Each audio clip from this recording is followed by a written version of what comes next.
Will Satru Shibir help me in practicing Islam and continuing my studies at the same time?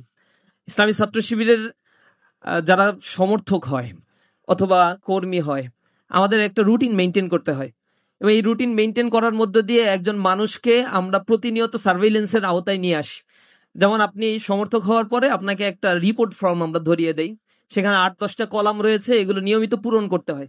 তবে সমর্থকদের এত জেরার মুখোমুখি হতে হয় না। যারা আমাদের ওয়ার্কার হয়, কর্মী হয়, তাদেরকে একটু টাইট দেওয়া শুরু হয়।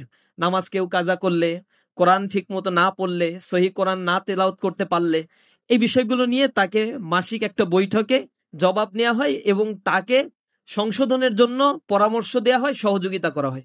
কিন্তু যারা ইসলামী ছাত্র শিবিরের অ্যাসোসিয়েট হয়, সাথী শপথ গ্রহণ করে, সে এই কথার উপরেই এই শপথগুলো গ্রহণ করে যে জীবনে নির্ধারিত ফরজ এবং ওয়াজিব সমূহ সে বাদ দিতে পারবে না। এটা তো তার জন্য নির্ধারিত। এবং কোনো ব্যক্তি এক ওয়াক্ত নামাজ যদি ছেড়ে দেয়, সে কাফের হয়ে যায়। মান তারাকা সালাতা মুতাআম্মিদান ফাকাদ কাফারা। তো আমাদের এই সাবকন্টিনেন্টের আলেমরা বলে যে নামাজ ছেড়ে দিবে তাকে একেবারে কাফের বলা যাবে না, তবে তুমি বলতে পারো কাফেরের মতো হয়ে যায়, মানে কাফের বলার এখতিয়ার তো তোমার নাই। কিন্তু সৌদি আরবের আলেমরা আবার এটা সরাসরি বলে তুই নামাজ ছেড়ে দিছিস, তুই কাফের, তাকফির করে ফেলে। তা আমরা হয়তো ওই পর্যায়ে না গিয়ে আমরা বলতে পারি যে কুফরি থেকে বাঁচার উপায় হচ্ছে এক ওয়াক্ত নামাজও কাজা করা যাবে না। কারণ নামাজ হচ্ছে একজন অমুসলিম যখন মুসলমান হয়, তার প্রবেশের পরে সর্বপ্রথম যেটা ফরজ হয়ে যায় সেটা হচ্ছে নামাজ। এবং আউয়ালু মা ইউহাসাবু বিহিল আবদ ইয়াউমাল কিয়ামা সলাহ। এটা বলা হয়েছে, রাসূল বলেছেন যে প্রথম মানুষ মৃত্যুর পরে তাকে আল্লাহ রাব্বুল আলামিনের সামনে জেরা করা হবে। এই জেরার প্রথম পয়েন্টটা থাকবে হচ্ছে তুমি নামাজ পড়েছিলা কিনা, এবং এটার জাস্টিফিকেশন তার কাছ থেকে নেওয়া হবে। সুতরাং এই যে নামাজটা as a human being, as a Muslims, আমাদের এই রেসপন্সিবিলিটি তো অনেক বেশি। আমরা 5টা ওয়াক্ত নামাজ 5 টাইমের জন্য ফরজ করা হয়েছে কেন, এর অনেক বিষয় হাকিকত আছে। আপনারা সিজদার বিজ্ঞান নামে একটা বই রয়েছে, আপনারা জিয়াউল হকের একটা বই, ডক্টর জিয়াউল হকের একটা বই যদি পড়েন তাহলে বুঝতে পারবেন যে সাইন্টিফিক ব্যাখ্যা রয়েছে নামাজের মধ্যে। স্বাস্থ্যের উন্নয়নের জন্য এটা খুবই জরুরি এবং সকাল থেকে রাত পর্যন্ত একটা রুটিন মাফিক জীবন পরিচালনার জন্য এই নামাজটা একটা ভালো একটা আউটলাইন দাঁড় করায় বা আউটলুক দেয় আমাদেরকে। এক্ষেত্রে নামাজের অনবদ্য একটা সংস্কৃতি ইসলামে চালু করা। এবং নামাজের ব্যাপারে বলা হয়েছে কিতাবা মাউকুতা, এটা হচ্ছে একেবারে নির্ধারিত একটা ফরজ, এই সময়ই নামাজ পড়তে হবে। আপনি যদি ফজরের নামাজ সূর্য ওঠার পরে পড়েন, অথবা মনে করেন যে আজকে 5 ওয়াক্ত নামাজ সময় আছে, এখন রাতে ঈশার পরে টানা 5 ওয়াক্ত পড়লাম, আগামী 5 দিনেরটাও একসাথে জমা করে পড়ে ফেললাম, এখানে এই কাজ হবে না। যতক্ষণ পড়তে পারেন পড়েন, সব নফল হবে, কিন্তু ফরজ নামাজের শর্ত হচ্ছে নির্ধারিত সময়ে ফরজ নামাজ পড়তে হবে। এটা হচ্ছে পাংচুয়ালিটি শিখায় নামাজ আমাদের। আবার পুরুষের জন্য নামাজ হচ্ছে জামাতবদ্ধ হয়ে থাকতে হবে এক ইমামের পেছনে, এটা ডিসিপ্লিন শেখায়। এরপরে আমাদের ধনী গরিবের মধ্যে ভেদাভেদ এটা দূর করে দেয় হচ্ছে নামাজ। সামগ্রিকভাবে এই প্র্যাকটিসটা ইসলামে ফরজ করা হয়েছে এবং নামাজ যে পড়ে সে আল্লাহ রাব্বুল আলামিনের সাথে কথা বলে। মূলত এটা বলা হয়েছে আসসালাতু মিরাজুল মুমিনিন, মুমিনদের জন্য একটা মেরাজ স্বরূপ। আল্লাহর সাথে মেরাজ মানে হচ্ছে ডাইরেক্ট কনভারসেশন করা হয়। তো কিভাবে কনভারসেশন করা হয় বিভিন্ন তাফসিরের মধ্যে আসছে।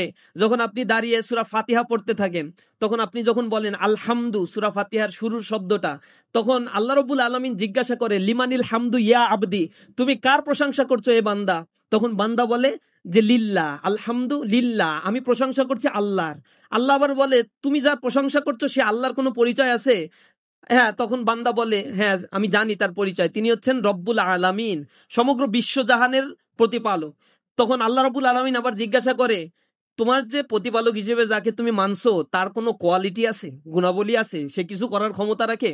তখন বান্দা বলতে থাকে আর রহমান আর রহিম, তিনি হচ্ছেন দয়ালু দয়াময়।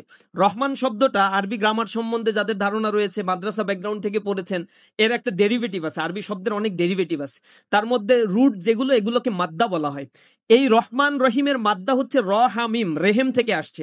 কোরআনে আল্লাহ রাব্বুল আলামিন এই রেহেমের কথা বলেছেন আল্লাযী তাসাআলুনা বিহি ওয়াল আরহাম, ওই হচ্ছে তোমরা যে রেহেমের উদাহরণ দিয়ে পরস্পরকে পরিচয় দিয়ে থাকো, যে ও আমার ভাই, ও আমার বোন, ও আমার খালা, আমার মামা। এই পরিচয় আমি কেন দেই? কারণ আমার মায়ের ওরসে গর্ভে আমি জন্মগ্রহণ করেছি, আর এই রক্ত সম্পর্কের কারণে আমি সম্পত্তির মালিকানা পাই, আমি আত্মীয়তার মালিকানা পাই, সামাজিক একটা বন্ডিংস, সোশ্যালিজমের মধ্যে সোশ্যাল একটা বন্ডিং, সোশ্যাল স্ট্রাকচারের মধ্যে আমি ঢুকে পড়তে পারি। যে এই যে পরিচয়টা আমি দেই, আল্লাহ বলছেন যে ওই জায়গায় সেটাকে যেখানে মানুষকে সংরক্ষণ করে রাখা হয়, একেবারে শুক্র রক্তবিন্দু, এরপরে সেটাকে মাংসপিণ্ড, এরপরে সেটা হাড়ে পরিণত, হাড় থেকে সেটা মানুষের আকৃতিতে গঠন করা, এই সব প্রক্রিয়াটা ঘটে হচ্ছে মানুষের, সেটাকে রেহেম বলে আখ্যায়িত করা হয়, সংরক্ষিত একটা জায়গা। এই জায়গার কথা আল্লাহ রাব্বুল আলামিন উল্লেখ করেছেন এবং সেটাকে রেহেম বলা হয়, র হা মিম রেহেম। এই রেহেম হচ্ছে মূল ধাতু, তা থেকে আসছে রহমান আর রহিম। এখন পেটের মধ্যে যখন সন্তান থাকে মায়ের, তার খাদ্য কি থাকে? সন্তানের খাদ্য হচ্ছে নাভির মাধ্যমে রক্ত প্রবাহিত হয়, তার খাদ্য সার্কুলেটেড হয়, এইভাবেই খাদ্য হয়ে তারপরে সন্তানের চোখ হয়, মাথা তৈরি হয়, এরপরে হচ্ছে তার আরো সব বডির স্ট্রাকচার গুলো তৈরি হচ্ছে।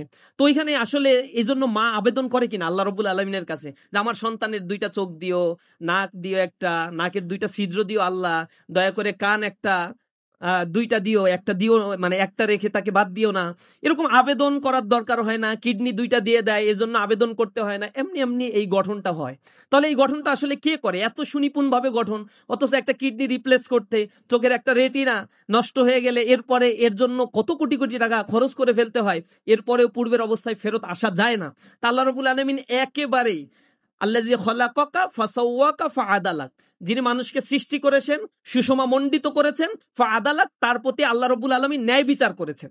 অর্থাৎ মানুষকে যে আকৃতিতে ফি আইয়ি সূরাতিম মাশা আর রক্কাবা, তিনি যেভাবে চেয়েছেন সেভাবেই তৈরি করেছেন। এজন্য কারো দরখাস্তের ধার আল্লাহর ধারার প্রয়োজন হয় না।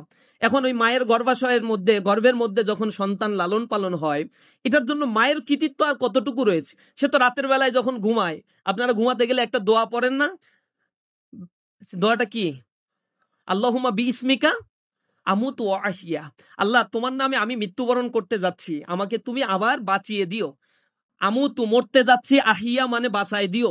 এইটা বলেই আমরা কিন্তু ঘুমাতে যাই, এটা হচ্ছে খণ্ডকালীন একটা মৃত্যু।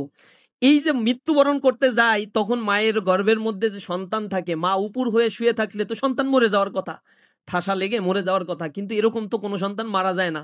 তাহলে তার রক্ষণাবেক্ষণের জন্য আল্লাহ রাব্বুল আলামিন ফেরেশতা নাজিল করেন, হাদিসের মধ্যে আসছে 70-এর অধিক ফেরেশতা আল্লাহ রাব্বুল আলামিন দিয়ে তাকে রক্ষণাবেক্ষণ করে থাকেন। তো ওই গর্ভের মধ্যে তার খাদ্য, তার রক্ষণাবেক্ষণের দায়িত্ব যে আল্লাহ রাব্বুল আলামিন যেভাবে গ্রহণ করে, কোন ব্যক্তি আল্লাহ রাব্বুল আলামিনকে যদি রব হিসেবে গ্রহণ করে নেয়, তাকে যদি রহমান রহিম হিসেবে গ্রহণ করে নেয়, আল্লাহ দুনিয়াতেও তাকে ওইভাবে রিজিকের ব্যবস্থা করেন যেমনি মায়ের পেটের মধ্যে ওই সন্তানকে আল্লাহ রাব্বুল আলামিন নিরাপত্তা এবং রিজিক দান করে থাকে। এই জন্য রবের পরিচয় হচ্ছে রহমান আর রহিম। এটা আরবি পড়লে এই শব্দগুলো যখন কোরআনে তেলাওয়াত করবেন নামাজের মধ্যে, তখন দেখবেন খুব প্রশান্তি মনে হয়। এই যে নামাজের মধ্যে আমি যখন এগুলো পড়ছি, আল্লাহ আমাকে কোশ্চেন করছে, আমি কোশ্চেনের আনসার দিচ্ছি, এমন একটা সুনিপুণ একটা বন্ধুত্ব আল্লাহ রাব্বুল আলামিনের সাথে হচ্ছে। এবং নামাজের মাধ্যমে বান্দা আল্লাহর কাছে সিজদায় গিয়ে বাংলায় চান, আরবিতে চান, হিন্দিতে চান, যা ইচ্ছা চান, সমস্যা নাই। নামাজে সিজদার মধ্যেই চাইতে হবে। নামাজ সালাত বলা হয়, এটা দোয়া। নামাজের পরে আবার উচ্চে পড়ে দোয়া পড়ার দরকার নাই, হাত তুলে দোয়া পড়ার দরকার হয় না। রাসূল এটা করতেন না। নামাজের পরে তিনি তাসবিহ তাহলিল পড়তেন, আর যা বলার সিজদার মধ্যে গিয়ে তাসবিহ তাহলিল পড়ার পরে এরপরে যা ইচ্ছা তাই বলতেন। নামাজের ভিতর থেকে আল্লাহ রাব্বুল আলামিন সব আদায় করে নিতেন, আল্লাহর কাছে বান্দার হকগুলো সব আদায় করে নিতেন। এগুলো আমরা আসলে বুঝি না, নামাজের শব্দের অর্থ পার্টিকেল গুলো আমরা জানি না, এগুলো বুঝতে পারি না। তো ইসলামী ছাত্র শিবির কি করে? এই নামাজের প্রতি লায়াবল করে তোলে একজন স্টুডেন্টকে এবং বলে যে তোমার আত্মার প্রশান্তির জন্য এটা প্রয়োজন। আমি বিভিন্ন দেশে গিয়েছি, চায়নায় গিয়ে আমি দেখেছি সেখানে বিলিয়ন বিলিয়ন ডলারের মেডিটেশন সেন্টার আছে, মানুষের অনেক টাকা আছে, তো চোখ ধাঁধালো ডেভেলপমেন্ট আছে, কিন্তু মানুষ সুইসাইড করে, পৃথিবীতে বাঁচতে চায় না। জার্মানিতে সুইসাইড করার জন্য সুইসাইড স্কোয়াড আছে আলাদা, এখানে গিয়ে তারা ইচ্ছা মতো সুইসাইড করতে পারে, মৃত্যুকে আলিঙ্গন করে নেয়। চোখ ধাঁধানো ইউরোপের জৌলুসতা তাদের ভালো লাগছে না। এর মূল কারণটা হচ্ছে আসলে তাদের আত্মার যে খোরাকটা, খাদ্যটা, এটা থেকে তারা বঞ্চিত হয়ে বস্তুবাদী একটা সংস্কৃতি তাদেরকে জৈবিক চাহিদা পূরণের জন্য কিছু উপাদান দেয়, কিন্তু আত্মার পরিশুদ্ধতা এবং প্রশান্তি তাদেরকে দান করতে পারে না, যার ফলে তারা পৃথিবীতে আর সাস্টেইন করতে চায় না, বেঁচে থাকতে চায় না। এজন্য ইসলামী ছাত্র শিবির এই জিনিসটাকে ইম্পাসাইজ দেয়। এটা দেওয়ার কারণে ইসলামী ছাত্র শিবিরের কাউকে কোয়ান্টাম মেথডে গিয়া মেডিটেশন নিতে হয় না, জীবনের শেষ মুহূর্ত পর্যন্ত ইবাদত করে সে আত্মার প্রশান্তি খুঁজে নেয় এবং আল্লাহ রাব্বুল আলামিনের ডাকে সাড়া দেওয়ার জন্য সবসময় প্রস্তুতি নেয়। তো স্টুডেন্টদেরকে আমরা এভাবে মোরালি কনস্ট্রাকশন করার চেষ্টা করি, তাদেরকে একেবারে আমাদের রুটিন ওয়াইজ এই কাজগুলো করতে হয়। রুটিনে অভ্যস্ত হয়ে যখন আমরা যাই তখন আমাদের ভিতরে এমনি এমনি এই জিনিসগুলো পালন করতে খুবই ভালো লাগে। অনেকের মনে হয় এটা একটা রেস্ট্রিক্টেড একটা জীবন, এরকম হয় নাকি কোনোদিন, এইভাবে জীবন চলে? কিন্তু রুশও বলেছেন man is born free but everywhere has chain. মানুষ তো স্বাধীনভাবে জন্মগ্রহণ করে, চেইন মেনটেন না করলে সে আসলে থাকতে পারবে না। আপনি উচ্ছৃঙ্খল জীবনযাপন করেন, জীবনে অনেক কিছু হারাবেন। একটা পর্যায়ে আলসার হবে, এবার গ্যাস্ট্রিকের রোগ হবে, পেট পচা যত রোগ হয় মানুষের, কিডনি নষ্ট হয়ে যায়, এরপরে আবার ডায়াবেটিস হয়ে যায়, তখন আবার রুটিন মানে, তখন বাধ্য হয় রুটিন মানতে। এর আগ পর্যন্ত উচ্ছৃঙ্খল জীবন, আর লাইফে এনজয় না করলে আর কি হয়। কিন্তু একটা পর্যায়ে গিয়ে যখন ডায়াবেটিস 30-40 বছরে ধরে পড়ে তখন আবার রুটিন মাফিক চলতে থাকে। এই হচ্ছে আমাদের মানে স্বাধীনতা, এটা হচ্ছে আমার নিজস্ব জীবনের স্বাধীনতা ভোগ করার কুফল। সুতরাং জীবনে ডিসিপ্লিন মেনটেন করলে এটাই আপনি রুটিন হিসেবে মেনটেন করতে পারবেন। তো ইসলামী ছাত্র শিবির এই রুটিনের মধ্যে একটা বড় কাজ যেটাকে আমরা আইডেন্টিফাই করি সেটা হচ্ছে এডুকেশনকে। এবং স্টাডি কতক্ষণ একটা স্কুলের ছাত্র করবে, ইন্টারমিডিয়েটের একটা ছাত্র করবে এবং অনার্সের স্টুডেন্ট করবে, এই জিনিসগুলো যখন কম হয় তখন মাসের শুরুতে 1 তারিখে একটা বৈঠক হয় আমাদের।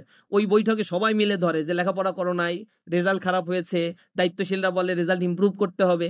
এভাবে আমরা একটা কম্বিনেশন করার চেষ্টা করি, মোরালি তাকে তৈরি করি এবং তাকে স্কিলড হয়ে তৈরি হওয়ার জন্য নানা ধরনের ট্রেনিং ইসলামী ছাত্র শিবির দিয়ে থাকে।